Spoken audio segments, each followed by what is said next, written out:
Zoom ang ating pong Consumer Protection Division Head po ng DTI Regional Office 1. Walang iba kundi ang Triple Z ng ahensya po natin, si Sir Zaldi Z. Zafra, ang Chief ng Consumer Protection Division po ng DTI Region 1. Pabatiin mo na po natin. Sir, magandang umaga po. Pagbati po ninyo sa lahat ng ating mga taga-subaybay. Hello, magandang umaga muli, Idol Mark, sa iyo at sa lahat ng mga taga-subaybay ng iyong napaka-gandang programa. Apo. Maraming salamat po sa pagpapaunlak for this early morning po na ano po natin. And sir, matuloy na po tayo dito sa usapin po ng ating pong monitor ng ating pong price sa ating pong merkado, particularly yung pong mga bilihin ng ating pong mga consumer, and dito po sa mga apektado po o naapektuhan po ng habagat at ng bagyong Karina nung nakaraang linggo. Ano po ang ginagawang hakbang po ng DTI to ensure na wala pong magsasamantala sa ating pong mga consumer po?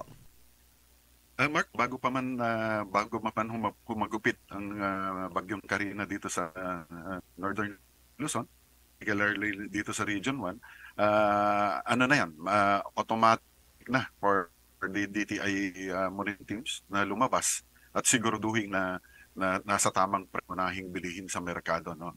So right after that, ulit araw-araw ang pagkandak natin ng monitoring ng mga nasabing mga produkto para masigurado na walang mananamantala dito sa as a result of itong bagyong Karina. And gusto kong ipaalam, Mark, na wala namang pagbabago dito sa mga presyo ng mga pangunahing pamilihan na nasa jurisdiction ng DTI. Kasi hindi lang kasi Department of Trade and Industry ang sakop nito or nakakasakop itong tinatawag nating Republic Act 7581 or itong Price Act. Marami tayong mga ahensya dito na kasama. Yan po, DA po, no? Ang Department of Agriculture also. For agricultural products, Department of Health para naman sa mga gamot, DENR para sa mga plywood, mga mga produkto. Yes po. At sir, Department of Energy din. Yes, Department of Energy also. So dito po sa, for example, itong mga canned goods po, na ito po, sako po ito ng DTI po, no? Yes, kung sakasakali po, may mga, ano po ito, meron po bang kapangyarihan ng DTI na bigyan po ng special price para po sa mga, for example, gagamitin po sa mga, ano po natin, relief goods, relief operation po ng mga kunyari private citizen magkakandak ng ano, or ito prerogative ito ng mga mga establishmento? Prerogative pa rin ng mga business establishments ito, Mark, pero meron tayong kasi may pagka dito may mga sakuna or calamity, pagka na-declare kasi ang isang area ng presidente at or mga local chief executives yung area of jurisdiction nila under state of calamity, meron tayong automatic kasi na meron tayong tinatawag na automatic price control or price freeze. So pero sa ngayon, Mark, only so far bawang La Union pa rin nag-declare ng under state of calamity. So ano ibig sabihin nun? Magkakaroon ng automatic price control sa mga presyo ng mga basic necessities. So hindi pwedeng gumalaw ang mga presyo nito. So nakapako sila doon sa mga prevailing prices na monitor ng Department of Trade and Industry. Yung pong paglabas po ahead of time ng DTI to monitor po ito pong mga presyuhan po natin po. Ito is preventive na rin po act na rin po ng DTI para wala pong magsamantala at yung po yung, for example, kasi yung mga iba, baka sabihin na nila, unahan na namin tong DTI, yung mga iba na mga po natin, mga ibang establishmento, para pagdating ng bagyo, talagang mataas na yung presyo po nila. Tama, Mark. Pero even during normal times, Mark, regular pa rin yung paggantak natin ng monitoring. Kasama yan sa mandato ng Department of Trade and Industry na minomonitor natin regularly ang mga prices ng basic necessities and prime commodities. Nagkakaroon lang ito ng pagbabago. Nagkakaroon ng mas yung frequency mas dumarami pagka merong mga calamities na like yung Typhoon Karina. So rest assured po sa lahat ng mga taga-subaybay natin na napabantayan ng Mm-mm. Department of Trade and Industry ang lahat ng mga basic necessities and prime commodities. And ang kagandahan kasi dito, Mark, ano, so Mm-mm. actually, base sa experience natin as observation, wala namang talaga nagiging problema Mm-mm. sa mga produktong under the jurisdiction of the Department DTI. of the Mm-mm. Trade and Industry kasi these are manufactured products, Mm-mm. Mark. So ibig sabihin nito, hindi agad nasisirang mga ito. At ito Mm-mm. nag-i-stock na yung mga grocery stores at major Mm-mm. supermarkets. Actually, yung mga umaabot pa yung mga stock inventory ng mga malalaking mga supermarkets natin na up to uh, f- uh, 2 to 3 months. Mm-mm. So Opo. at na-anticipate na rin nila pagdating ng mga rainy seasons. Ito nag-i-impact talaga sila. So para Mm-mm. hindi magkaroon ng problema. So usually nagiging problema, nagkakaroon ng resulta ng pagkakasira ng mga pananim. So Mm-mm. yung mga fisher folk hindi sila nakakapunta sa dagat. So ang usually talagang nagiging nagkakaroon tayo ng mga problema during mga ganitong mga sitwasyon ng mga agricultural products. Opo. Mga perishable items kasi Perishable, karamihan yes. mga Mm. Opo. Sir Zafra, ito pong, for example, ito pong sa ating pong price monitoring po, yung SRP po dito ay pwede nilang ikumpara. I think meron po sa website po natin to or application po ang DTI para at least ito po ay madaling ma-access ng ating mga consumer, sir, para sa comparison. Yes, yes, Mark, tama ka, no? So, dapat ang presyo ng mga binebenta ng mga sa merkado hindi lalagpas doon sa SRP, Mm. no? So, pagka lumagpas 'yan, mai-issuehan ng notice of violation Mhm. itong mga nagtitinda. Also, pero hindi naman automatic 'yun, ano, Mark, na Opo. siyempre titignan pa rin natin.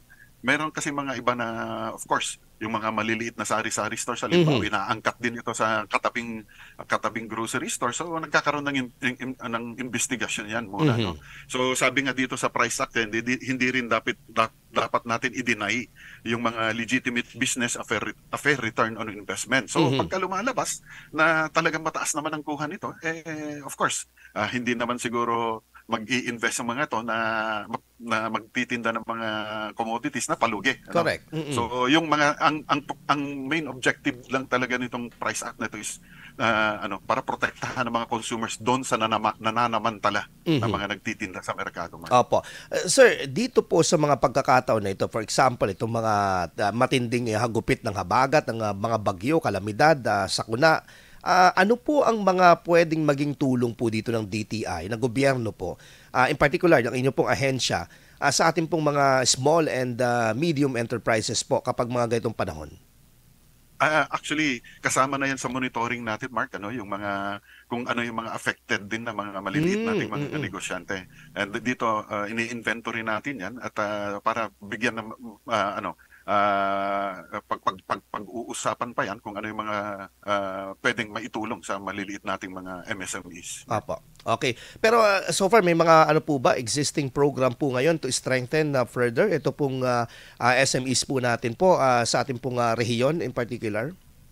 Yes, Mark. Ito actually ang isang mga pangunahing mga programa ng DTI na mga mandato ng Opo. Department of Trade and Industry yan, na i-assist itong mga MSMEs natin, So Mhm. may mga iba't ibang mga programa tayo na nag-a-assist sa kanila. Mhm. Okay. May mga nakikita rin po ako ng mga parang yung mga Tatak Pinoy suportado ng DTI sa mga ibang malls at saka mga establishmento po. Ano po ito? Tuloy-tuloy po ito, sir, sa mga piling po natin po lugar? Yes, actually bagong batas itong na kalalabas na batas na itong Tatak Pinoy. Opo. Tuloy-tuloy yan. In fact, maski sa ang pag-promote natin ng mga Tatak Pinoy or mga locally made products, tuloy-tuloy ang pag-promote natin yan, Mhm. In fact, ini-encourage natin yung mga kababayan natin na para suportahan mga locally made products. In fact, during mga especially during mga special occasions, Opo. ini-encourage natin na instead na bumili ng mga panregalo ng mga ibang produkto, suportahan na Mhm. lang natin itong maliliit na mga negosyanteng ito para makatulong tayo sa ekonomiya ng Opo. Pilipinas. At of course, yung makapag-generate din ng mga additional employment ng Mhm. itong mga maliliit nating mga negosyante. Meron din aside from that, meron tayong mga kinakandak mga trade fairs Mhm. para ma-promote yung mga produkto ng ating mga maliliit na mga negosyante, Mark. Opo. Sir, panghuli na lamang po. Dito po, tuloy-tuloy na po itong opening ng klase. Yung mga iba, mag-o-open pa lang sa August 5. Yung pong supply po ng mga bilihin po natin, particularly yung school supplies, kamusta po ito, sir? Stable pa rin po ba? Yung ating ano? Yes, Mark. In fact, may mga ano pa, may mga ongoing na mga Diskwento. caravans pa rin para sa mga school supplies sa ibang particularly dito sa Pangasinan. Diyan sa Pangasinan, meron pa rin sa mga malls diyan, yung mga ibang diskwento caravan na dito sa ibang provinces like La Union, Ilocos Sur, and Ilocos Norte nagtapos na. Pero dito sa Pangasinan, meron pa tayong actually apat na malls na nagkakandak ng diskwento caravan. So gusto kong kunin itong oportunidad para hikayatin yes po. ang mga we can mention parents. We can mention the name of the mall po para at least mapuntahan po nila itong mga diskwento caravan po na suportado po ng DTI. Yes, para suportahan natin ito at para makapamili ng mas mababang presyo ng mga school supplies at na dekalidad naman. Sa Magic Mall Ordaneta, nagsimula siya, Mark, July 12 hanggang August 4 pa siya. Sa Magic Mall naman sa San Carlos City, July 12 din siya nagsimula hanggang August 4 din.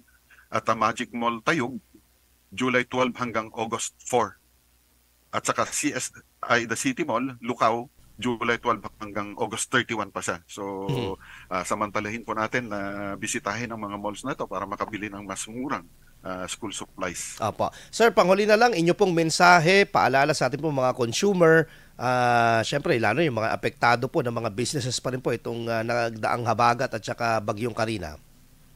Of course, gusto kong sa ngalan ng ating butihing ama ng DTI Region 1, si Attorney Raymond Panhon at ang bagong talaga nating Assistant Regional Director na si Ma'am Merly Membrere. Ang gusto ko pong i-assure sa lahat ng mga consumers na tuloy-tuloy po ang pag-monitor at pagbisita ng ang kakawani ng mga Department of Trade and Industry sa mga pangunahing bilihin para ma-ensure na protektado po ang ating mga consumers. Ito po mandato po ng Department of Trade and Industry. At hindi lang po yan, hindi lang po mga pangunahing presyo ng bilhin, kundi yung mga kalidad din ng mga binibili natin. In fact, meron na namang, yung sa huling interview natin, Mark, meron na naman tayong 2 business establishment dito na naamultahan na. At tuloy-tuloy ito. Tuloy-tuloy ito na ginagawa ng Department of Trade and Industry ano pong violation nung dalawa po, sir? Product standards law. Mark, standard. ito yung mga nagtitinda ng mga produkto na under mandatory standards na wala pong kaakibat na ICC stickers or ICC certificate. Opo, in total sir, yung mga ganyang mga violators po sa data po natin, mga ilan po itong mga napatawan po ito? 10. Meron na tayong mahigit na 10 na mga this is from This is from January to date? Yes, for the first semester. Okay. For the first semester lang ito. At meron na tayong mahigit 200,000 piso na multa na pinataw sa kanila. At kagaya ng nasabi ko noon, ang maganda rito is meron tayong more than 2 million pesos worth of confiscated products, Mark. Okay. So hindi natutulog ang DTI. Yes. Active. Yes, Mark. In fact, by September, meron na tayong mga kasamahan from Fair Trade and Enforcement Bureau sa head office natin sa Manila na bibisita rin dito para mag-conduct din ng sarili nilang enforcement. Ayun. So tuloy-tuloy talaga yan na ginagawa ng Department of Trade and Industry, Mark. The consumers can contact you through your active social media account, sir. Yes, Mark. At pati pag-conduct natin ng mga mediation conferences at pagtanggap natin ng mga complaints sa katunayan sa loob ng first semester is meron tayong na-resolve na 135 na consumer complaints. Wow, dito sa Region 1, Mark. Opo. So, yes, tuloy talang pagtrabaho ng Department of Trade and Industry. Sir Zaldi, agyaman kami. Maraming salamat po sa inyo pong panahon and regards po sa lalo kay RD at sa lahat po ng kasamaan po sa DTI Region 1. Maraming salamat ulit sa pag-imbita, Mark. Anytime. Sir Zaldi Zafra, Consumer Protection Division Chief po ng DTI Region 1.